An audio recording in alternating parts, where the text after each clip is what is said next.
Broadcasting the information the mainstream media won't touch. This is The Richie Allen Show in association with DavidIke.com. Dog microchipping law will see owners fined hundreds as 1 million pets are still not registered. Thousands of dog owners are set to face fines of several £100 as more than 1 million dogs haven't been microchipped before it comes into law on Wednesday.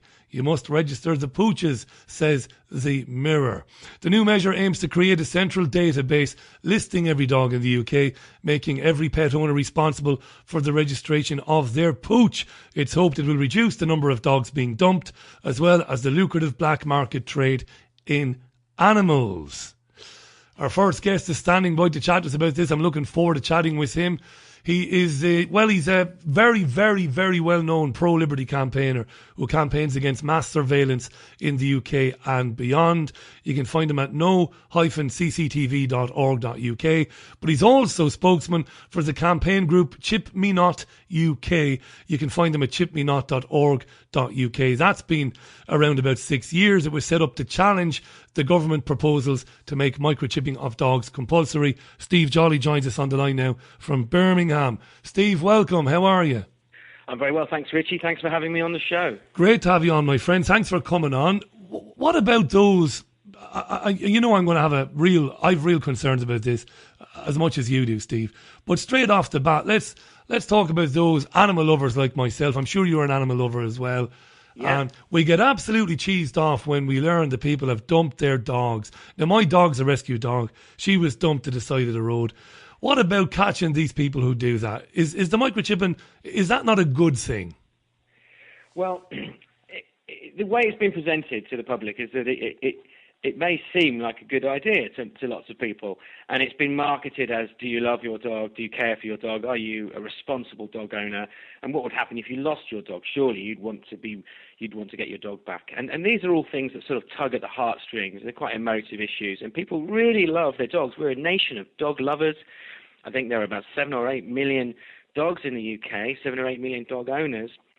And most people have just kind of absorbed this. They've heard the news that there's this law coming in, you've got to chip your dog, and they haven't really thought about it. They haven't looked into it. They haven't questioned it. They've just sort of taken in the idea that this is something that's happening, that they're told it's happening for a good reason, and therefore they should just go along with it because, of course, they love their dog and they think of themselves as a responsible dog owner.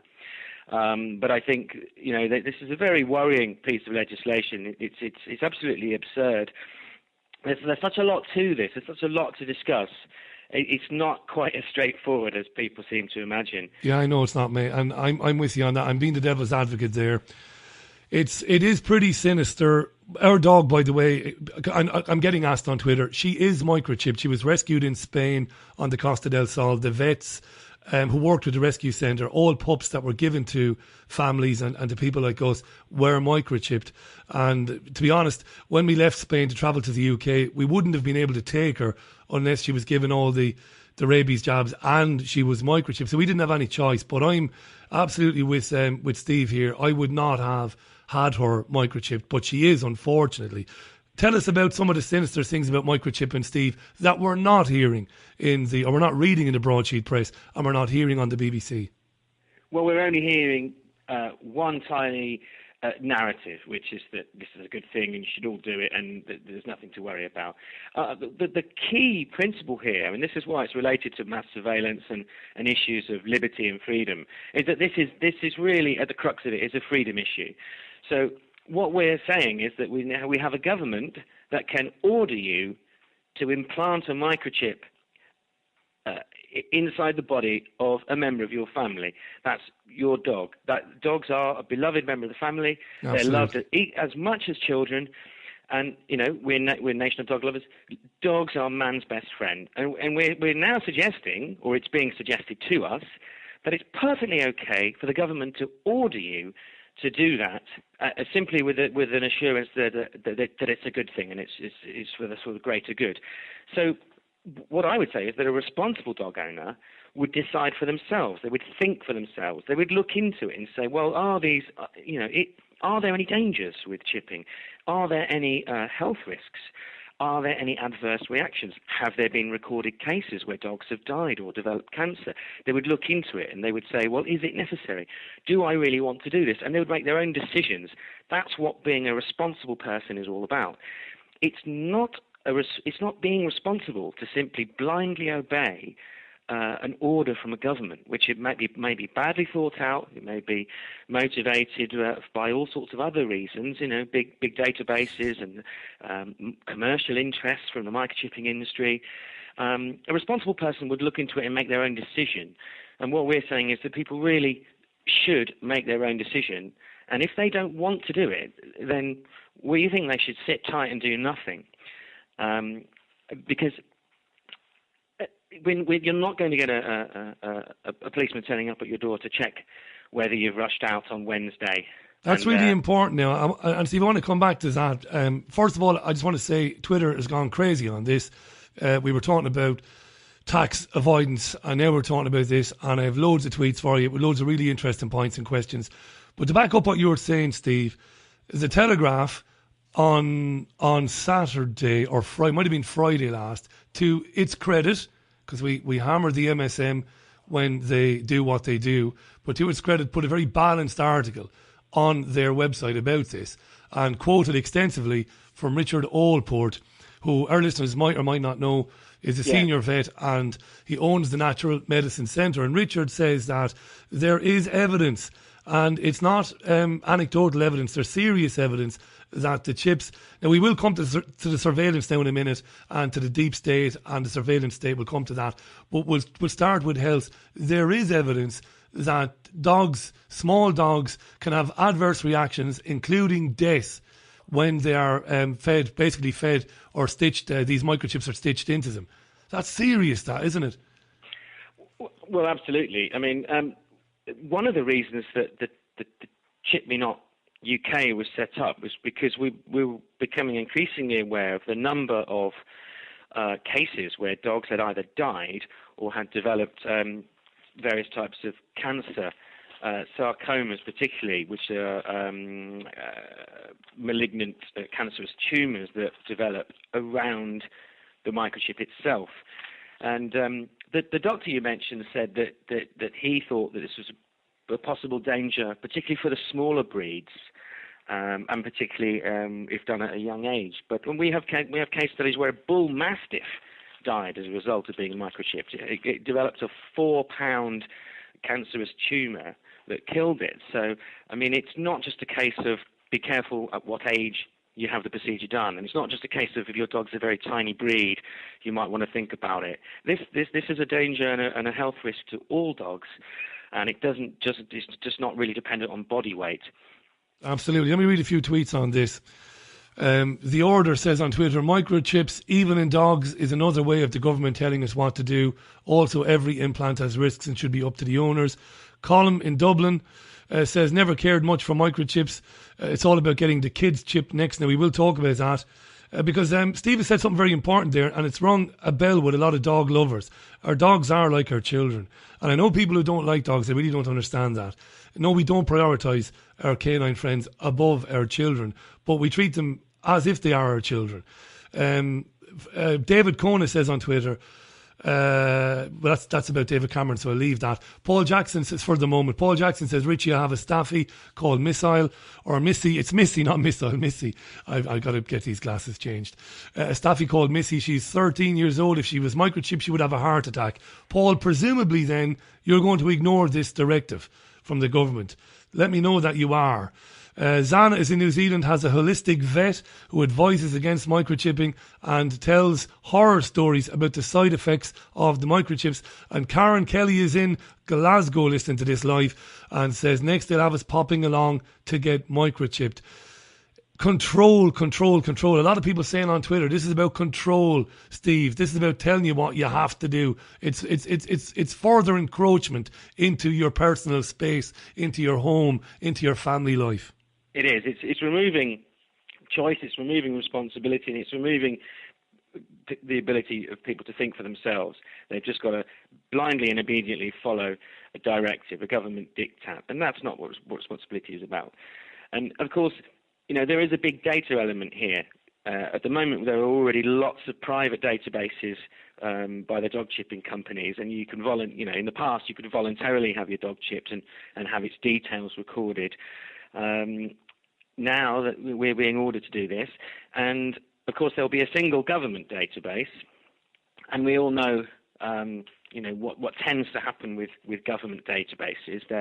They're a sort of treasure trove in the eyes of government agencies for intelligence and other sorts of information. So we're talking about a database of people, really. It's the people's details that are recorded. So 7 or 8 million people will be on the dog owners database. Now, Isaac on Twitter agrees with you. Isaac Grimnell, read the dog chipping. They'll also get all the owners' personal details as well. What will be done with that, which Steve is addressing right now? JP says chipping can cause cancer later on. It's about getting all the information you can on the owner, Steve.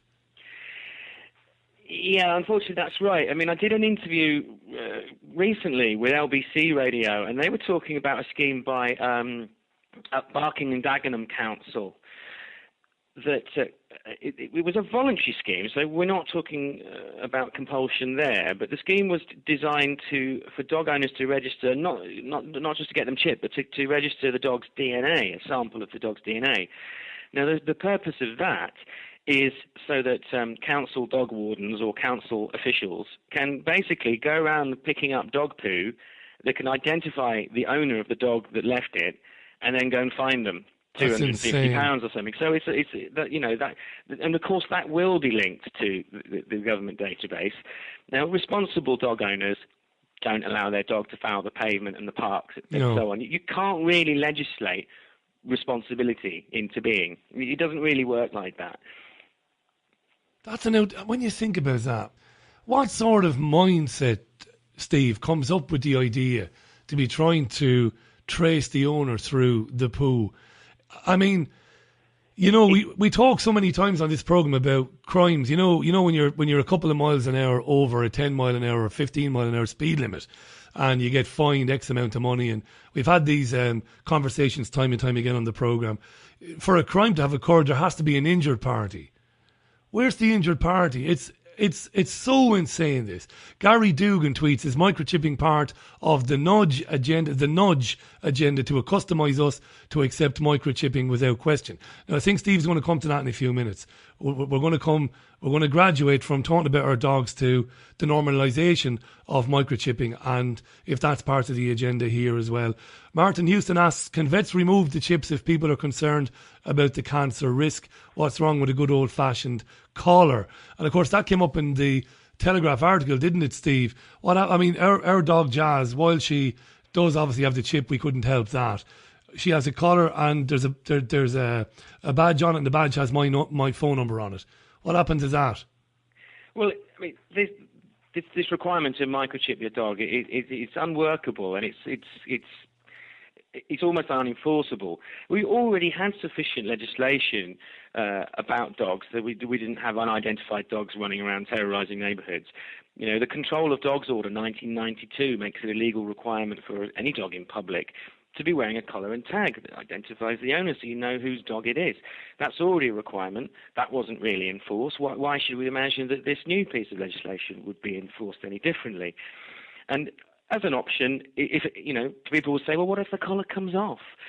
Another option that would be a possible option that is better than microchipping a dog would be less invasive and less harmful. It's a small tattoo on the inner hind leg. Now that's not likely to cause cancer or tumours or other health problems. But of course that's not being considered because there's a bigger infrastructure with the chip industry and the chip scanning, all the equipment that's involved. Inevitably, it's a sort of big piece of machinery. A simple solution is often rejected simply because it is too low tech or too straightforward.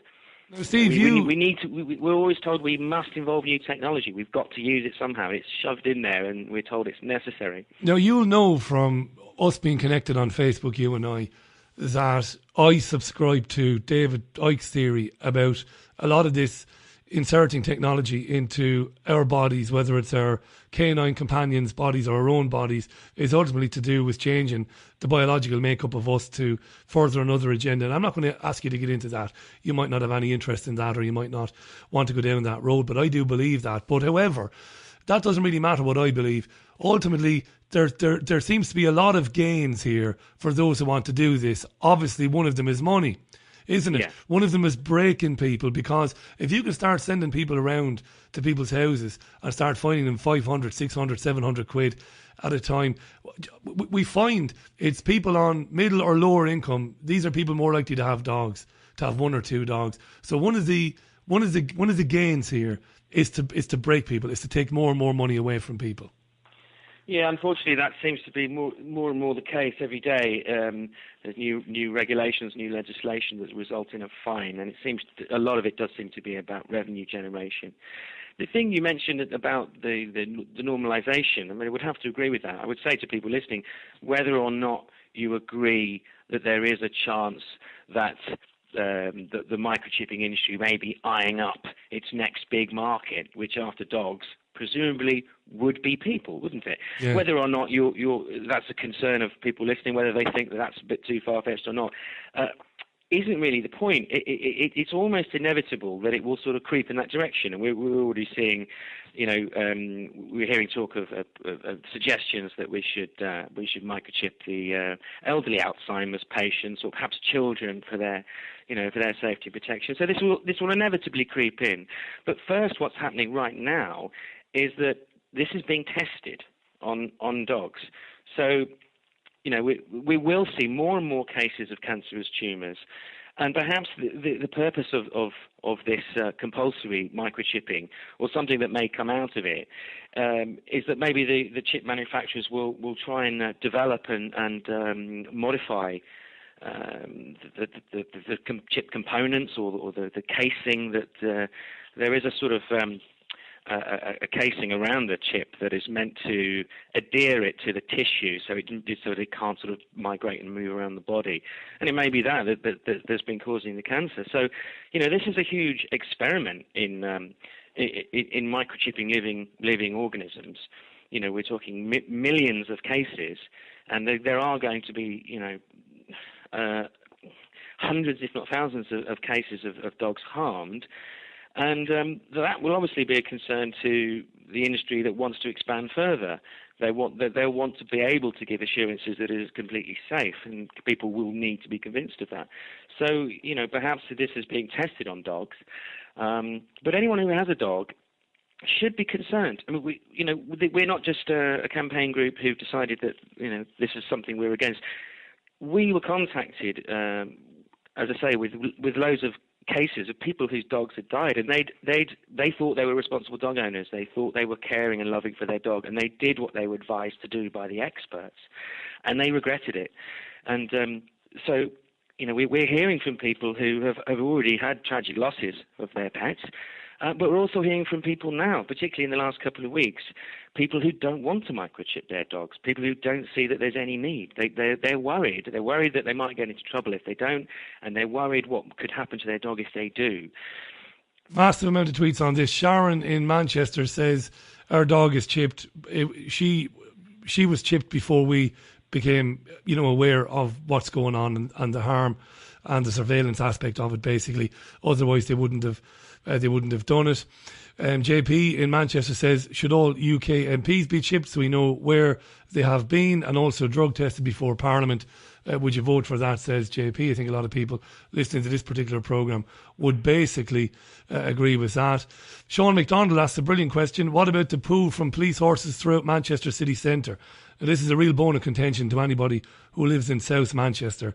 There is a very long, beautiful kind of countryside walk from, well, it goes basically from Wilmslow Road all the way towards Chorlton, and police horses patrol it all the time for no good reason. The horses poo. It's a nuisance, and you don't hear much about that. That's a very good question as well. Let me just scroll up because I want to get through as many of these comments as well. I knew this would take off this particular subject because most of the people listening to the programme, most of them seem to be tweeting, seem to have dogs anyway. Emmeline says it's all revenue generating. They have to come up with more bureaucratic BS, otherwise they'd be out of a job. Revenue again. Scott Cornish tweets to say, more to the point, why do we need any type of tagging at all? From my experience, it's the owners at fault with problem dogs. Martin tweets, racing greyhounds have had ID numbers tattooed on their ears for years. No adverse effects. But there is a dissenter, and it's nice to have a dissenter. Pamela has just emailed me. Pamela, how are you? She says, Richie, I volunteered for the RSPCA for years. Coming across dogs who've been tied up, left at gates, left at the side of the roads, abandoned by owners is an absolute tragedy, and it's heartbreaking. And to a man and woman, every one of us working for the RSPCA or for other charities, voluntary, we want to catch these people. How else can you do it then? How else could you do that? It is an issue. You know, people abandoning dogs. I'll tell you what gets me about it, Steve. If you're in a situation where you can't take care of your dog anymore, every city in this country, every town nearly, has an animal shelter, and people are happy if you go to them and say, look, I'm embarrassed, but I'm broke, I can't take care of the dog, or somebody has died, or I've got to work 16 hours a day to make ends meet, nobody's there for the dog. But lousers do leave dogs, which is a terrible thing, and Pamela's got a point there.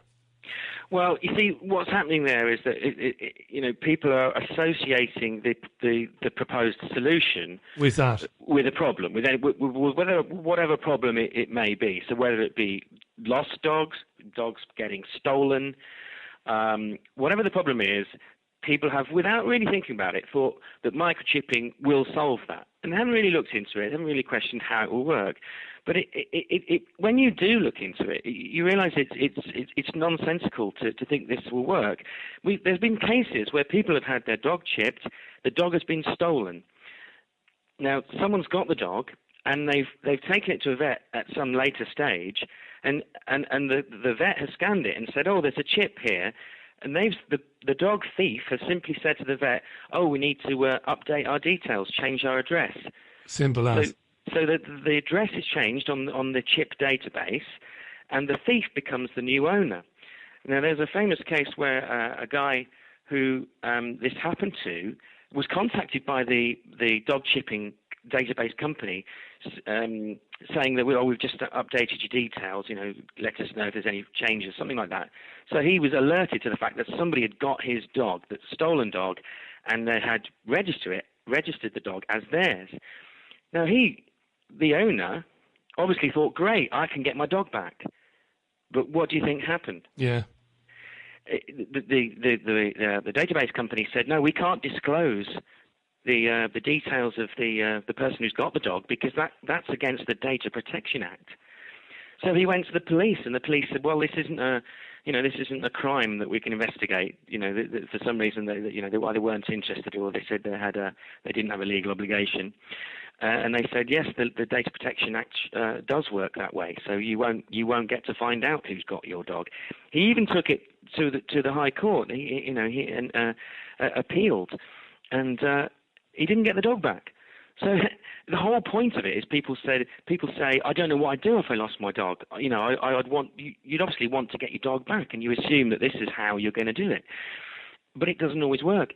The chips often fail. Up to 25-30% of the time that the chips may not work properly.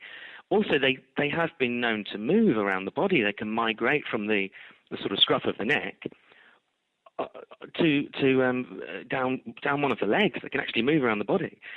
And so a vet might scan the dog and say, no, there's no chip found there. Well, let's give him another one. So the very solution that people are holding up as the foolproof method of identifying a dog has already been shown not to work. Not to work. Really good question coming in for you, Steve, about this, and it's about the European Union. And it's a question asking, has this originated within the EU? Because now, to travel to France with your dog, you must, upon entering Europe, you must have the microchip. The dog must have it, and it scans there. Now, we know this to be true because when we came back from Spain, she wouldn't have been allowed in without the chip. It's as simple as that. What has the European Union got to do with this? Well, that's a good question, Richie, and I wish I could answer that properly. Yeah, I didn't know that. I don't know the answer. I don't know whether it is originated from an EU directive, or whether whether that's where it's come from. I do know that it was mandated. Get this, under the Animal Welfare Act, by a statutory instrument. So we're talking about regulations, really, rather than law, for people who enjoy these sorts of distinctions. But whether it was introduced because of an EU directive or because the policy came from there, I don't know. I wish I did know the answer to that question. So maybe somebody could get in touch and tell us. Yeah, and I'm going to be honest with you. Before the programme, doing a bit of research on this, I couldn't find out. So I wasn't trying to catch you out there. I couldn't find this out either. I'm going to look into it. What do you think, Steve? If the mirror is right and there are still over 1 million dogs, or maybe even more, have we got something to be optimistic about? Is this something that people are likely to ignore?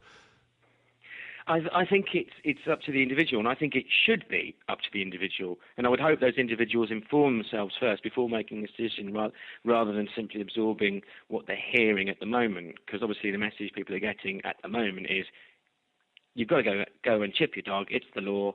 It's a good thing. Just don't question it. Just do it. And a lot of people will just follow that advice. But this isn't going to be enforced in the same way that criminal offences will be enforced. You're not going to get a policeman turning up at your door saying, "I've come to check to see if your dog's got a microchip." No. What will happen is every time you take it to a vet, the vet may say, "Oh, has it been chipped? I'll scan it," or would you like a chip? They'll offer these chips. There's £30 a time, so, and there's an extra revenue for vets. I'm not suggesting that's why they would do it. A lot of them believe that it is a good thing. Any danger, Steve? Sorry to interrupt you. That's a very important point. Any danger that vets might collude with the local authority from city to city, and might take a little backhander. This might sound now like crazy, conspiracy or whatever, but we've seen it before in the medical industry. What's to stop the authorities saying to vets, "Well, you let us know when somebody doesn't have a chip, and we'll pop round and find them, and you might get a percentage." Okay. Well, what I think personally is that I think it's unlikely that individual vets will be, kind of getting a backhander or kind of involved in shady ways. I think they're more likely to simply think that it's harmless, or that the risks are very low. But as I said, we've had cases where there have been, clinically recorded post-mortem examinations. So this isn't hearsay; it's not anecdotal, and they've actually determined cause of death as a cancerous tumour that grew around the microchip. But a lot of vets are reluctant to make that link between the cancerous tumour and the microchip that's in the middle of the tumour. They seem to think that these things must be safe, and that and that the tumour is unrelated somehow to the chip. But another thing is I don't think it's the individual vets that would be involved in that way. It's more the unfortunately, I think most, if not all, of the dog charities have been co-opted into the. There's a microchipping group. I think microchip working group. I'll just look at that while I'm on the phone to you. Yeah, I do. Yeah, and basically they've basically come in.